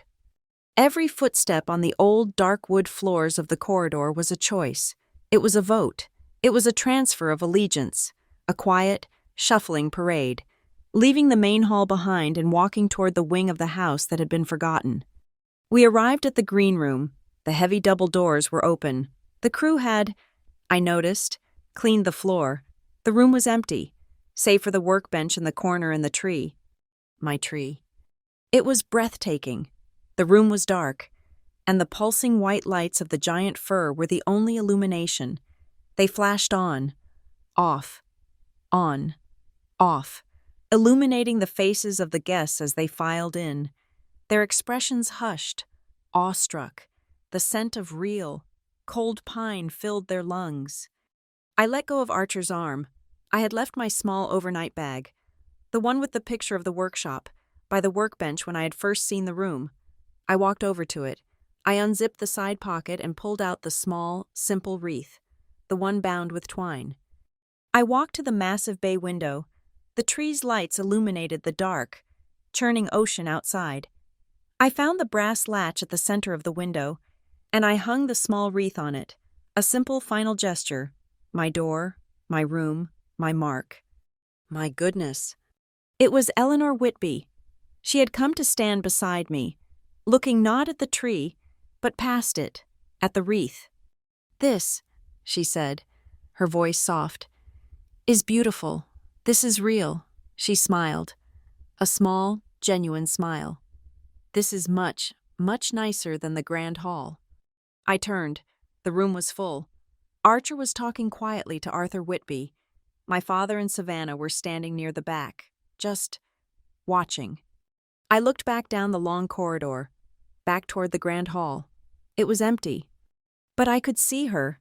Vivian. She had not followed. She was standing at the bottom of the grand staircase, a solitary figure in her glittering red dress. She was watching the last of her guests turn their backs on her, their silhouettes disappearing into the west wing. She was alone, left with her cold lilies, her silent quartet, and her gaudy, meaningless tree. She stood perfectly still, a queen in an empty, hollow kingdom. The green room was silent, but it was a warm silence, not a tense one. The guests had formed a loose semicircle. The pulsing white lights of the tree were the only illumination, casting rhythmic, gentle shadows on their faces.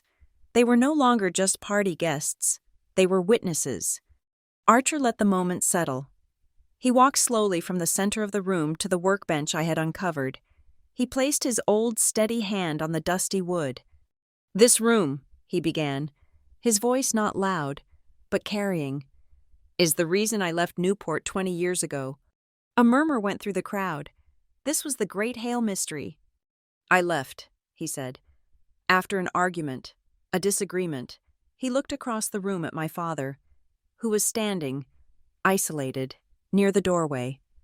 My son, Graham, had just married Vivian, and she was ambitious. He did not say it with malice. It was a simple diagnosis. She convinced him that the Hale name was not an inheritance of work, but an inheritance of status.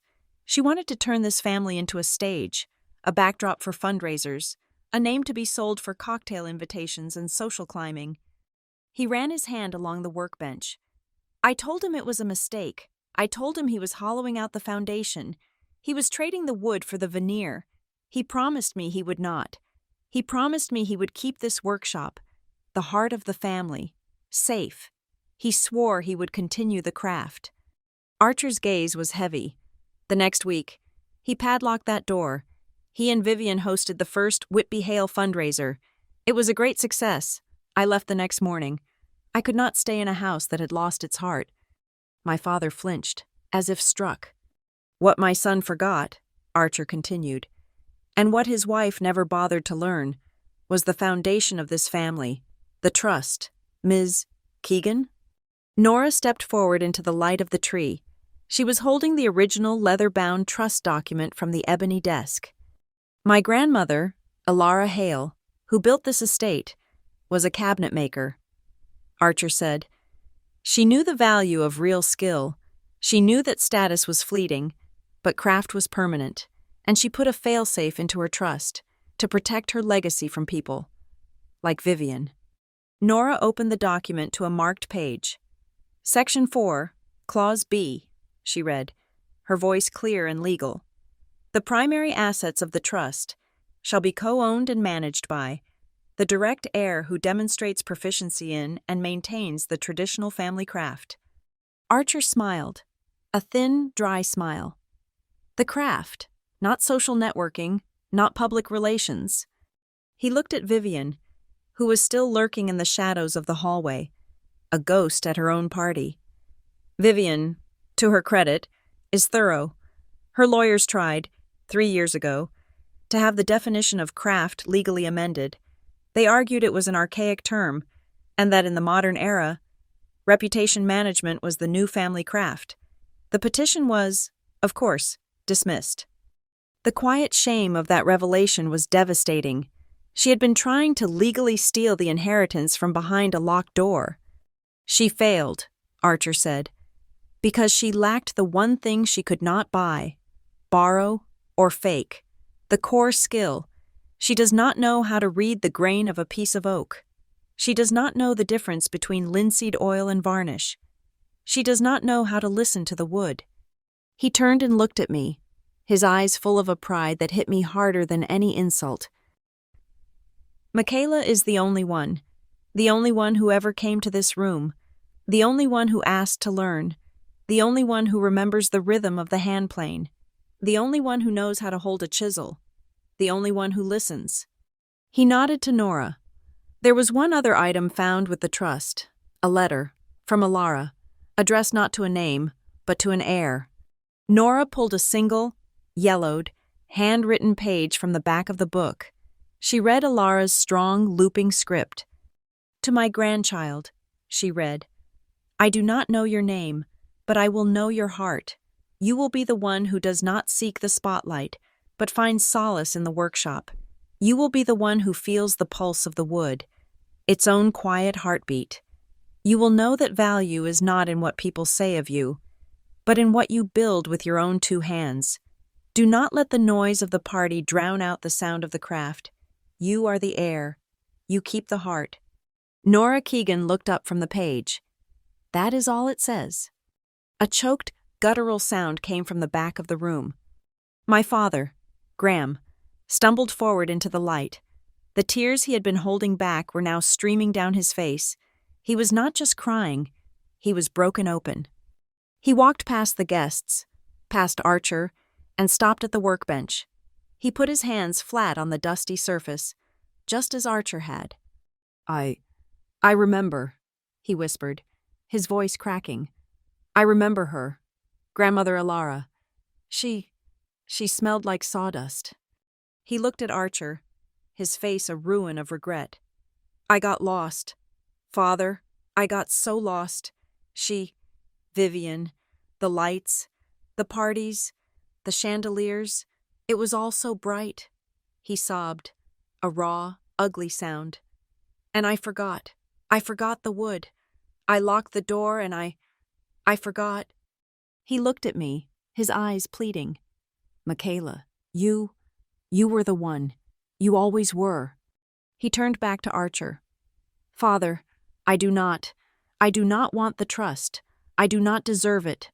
I know that. He took a ragged breath. But please, can I come back? To the workshop? Will you teach me again? Not as an heir, just as your son. I want to atone. I want to build something. Just one more time. It was the most honest, painful, and real thing I had ever heard him say. The confession hung in the air. The family secret was no longer a secret. It was a wound, lanced clean. Across the room, Savannah, who had been watching her father's breakdown, her face pale, finally turned to her fiancé. "Brandon?" she said, her voice small. "Brandon, this is all so much. Maybe we do not need the big wedding. Maybe we could just go to the courthouse? Something small? Just us?" She was looking for an anchor. She was, in her own way, trying to find something real. Brandon Whitby did not move. He did not look at her. He did not take her hand. His face was a perfect, polished, empty mask of calculation. He was silent. And his silence was the loudest sound in the room. Eleanor Whitby watched her son's non-reaction. Her face was granite. She looked at him, then at Savannah, then back at her son. Her gaze was cold. She had just seen the precise, shallow value of her own blood. A new, hard boundary had just been drawn in the sand of that engagement. My gaze went from Brandon's silent, craven face to my father's tear-streaked one, to my grandfather's steady one. I looked at the workbench. I looked at the heavy iron key in my hand. I knew what this place was. I stepped forward. "This workshop," I said, my voice cutting through the heavy, emotional air. "It is not just for us. It is not just for the family." I looked at the guests. My grandfather is right. The world is full of noise. People are desperate for something real, a skill, a craft. I looked at Archer. "I will accept the partnership. I will run the workshop, but it will not be a private studio for bespoke furniture. It is going to be a community space, a school, a place where anyone in Newport can come and learn, a place to teach the craft, to give people a safe, healthy, sane place to work with their hands. No child will ever be told their work is filthy here." Archer's stern face broke into a slow, proud smile. He stepped up beside me and put his hand on my shoulder, the same way he had in the photograph from 20 years ago. "A perfect plan, Michaela," he said. "A perfect plan. I will provide the seed capital, of course, whatever you need to buy new tools, new lathes, to bring it up to code." He squeezed my shoulder, his grip firm. "But you are the operator. You are the director. You are the head of the craft. You lead. We follow."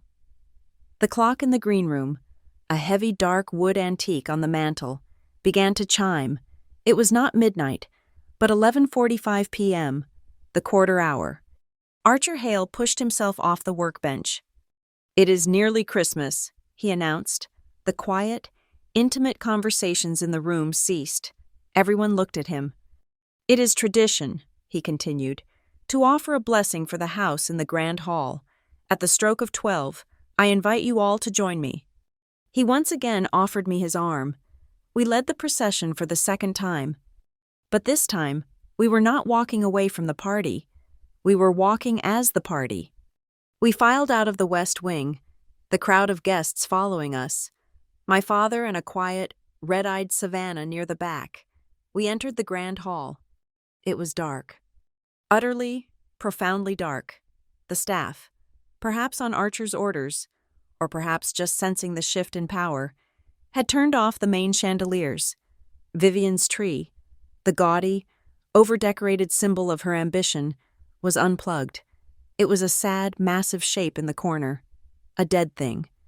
The only light in the entire cavernous room was the light spilling from the hallway we had just left, the strong, steady, pulsing white light from the green room, from my tree. It was the house's new heartbeat, and it was illuminating the grand hall from the outside in. Archer did not move to turn on the lights. He stood in the center of the room, bathed in the rhythmic glow from the west wing.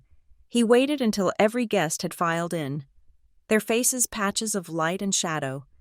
"Before the blessing," Archer said, his voice echoing in the vast, quiet space, "I have one final announcement, a clarification of the new structure, effective immediately." He looked at me, then at the assembled guests. "By the power vested in me as the acting head of the Hale Family Trust, and in accordance with Section 4, Clause B, I hereby publicly name Michaela Garcia as the co-owner of the Hale Trust and the sole managing operator of the Hale Workshop." He paused, letting the financial weight of that sink in. "Furthermore," he continued, "per the original charter, the heir who maintains the craft is also designated the sole arbiter of this family's traditions. This includes, but is not limited to, all holiday gatherings. From this night forward, Michaela will decide how, where, and if this family celebrates." He had not just given me the workshop, he had given me the keys to the entire kingdom. He had officially, and legally, stripped Vivian of her self-appointed role as social director. "Finally," he said, and his voice turned cold. "The addendum regarding serious violations is now active. Nora Keegan, professional as ever, stepped forward. She was holding a single piece of paper. I can confirm that the act of physical violence, which occurred on December 22nd and was documented by video, has triggered the Serious Violation Clause. As of 11:48 p.m., all access to trust funds, properties, and benefits for the violating party are temporarily and immediately frozen." In the dim light, I saw Vivian. She was still standing by the grand staircase, where we had left her. She had been watching this, a shadow in the darkness. At Nora's words, her hand flew to her throat. She was not just pale. She looked, in that moment, like she could not breathe. She had lost her status, her party, her husband, her daughter, and now, her money, all in one night. The clock began to chime the final minute to midnight. "Archer," a broken voice said, "my father." Graham Hale stepped out of the crowd. He walked past the guests, past Archer, until he was standing directly in front of me. He did not try to touch me. He just stood, his shoulders slumped, his face a mask of shame. He was looking at everyone. He was making this public. "I have been a coward," he said, his voice clear, but thick with tears. "I lived in fear. I let my wife bully my daughter. I let her assault my daughter." He closed his eyes. I chose silence. I chose comfort. And I failed. I failed in the most important job I ever had." He opened his eyes and looked at me. "Michaela, I do not ask you to forgive me. That is not my right. I only ask that you hear me. I am sorry. I am sorry for every day I put her comfort above your safety. I was wrong." It was the hardest choice of his life. He had publicly, in front of the Whitbys, in front of all of Newport, chosen me. Before I could even react, Savannah was there. She was not crying anymore. She was pale, but determined. She was holding a piece of paper.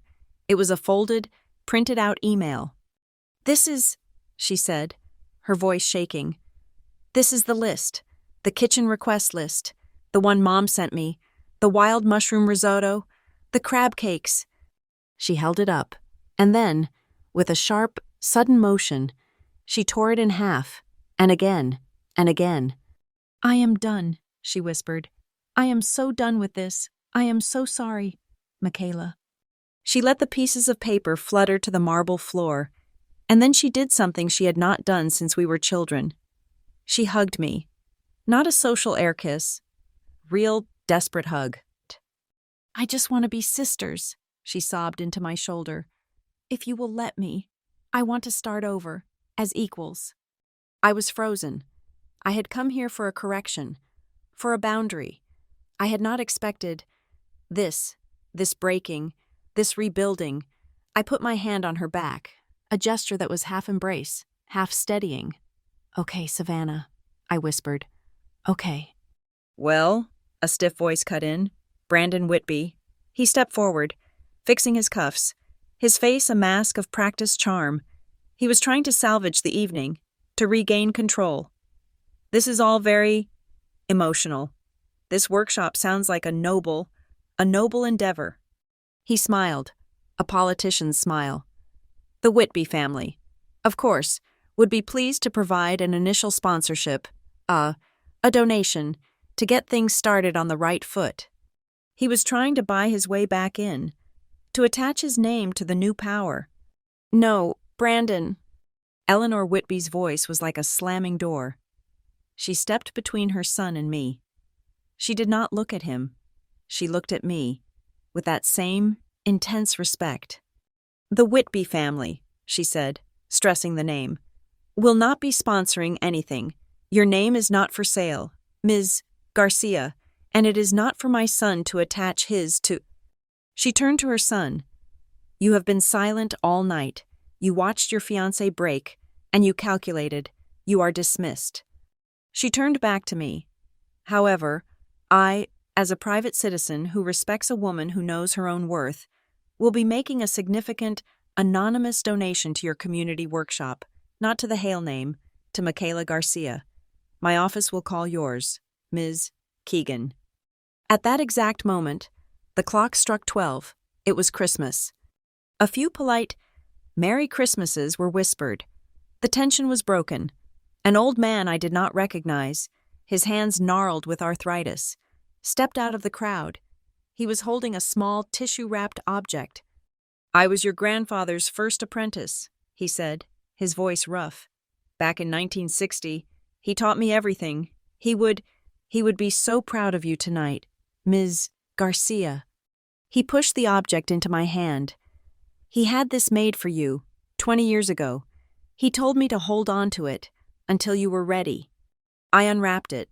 It was a single, beautiful, steel-headed chisel, the wooden handle worn smooth with age, and burned into the handle, in Archer's familiar script, were my initials, M.G. He had known. He had been waiting. I felt a sudden, overwhelming need for air. I nodded to the man, my throat too tight to speak, and walked away from the crowd, toward the tall glass doors that led to the grand hall's balcony. I pushed one open and stepped out. The cold, clean air hit my face. It had started to snow again, but gently this time. Soft, fat, perfect flakes, drifting down in the quiet, landing on the dark, frozen lawns. They caught the pulsing light from the green room, glittering like diamond dust in the air. I looked back through the glass. I saw the party. It was a collection of people, talking quietly, clustered around Archer. I saw my father, talking to Savannah. They were not smiling, but they were together. Then I saw Vivian. She was alone, still standing at the foot of the grand staircase. She had watched it all. Her defeat was total. She looked up, her eyes meeting mine through the glass. There was no rage left, just emptiness.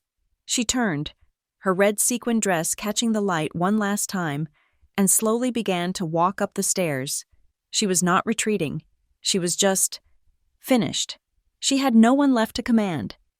The balcony door opened behind me. It was Archer. He came to stand beside me, leaning on his cane, looking out at the snow. "Tonight," he said, his voice quiet in the vast, snowy silence. "We just moved one tree." He took a breath, the cold air filling his lungs. "But really, we moved the entire foundation." I turned and went back inside. I walked past the guests, past my father, out of the grand hall, and back down the corridor to the west wing. I walked into the green room, which was now empty, the only sound the faint hum of the lights.